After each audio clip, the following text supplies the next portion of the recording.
Ever wonder why every IT person's favorite solution is? Have you tried restarting it?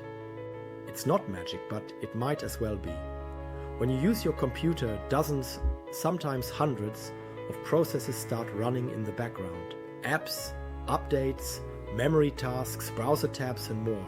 Over time things can get messy. Programs might not close properly. Memory can get clogged and your system starts acting up.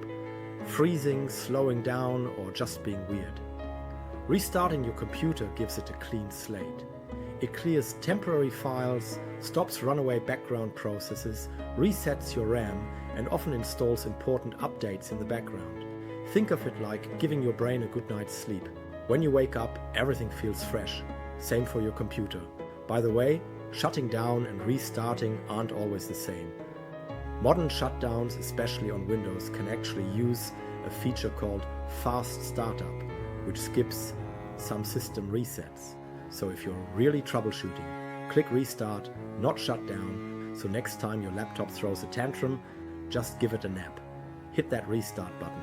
And hey, if this helped, don't forget to subscribe for more quick tech tips.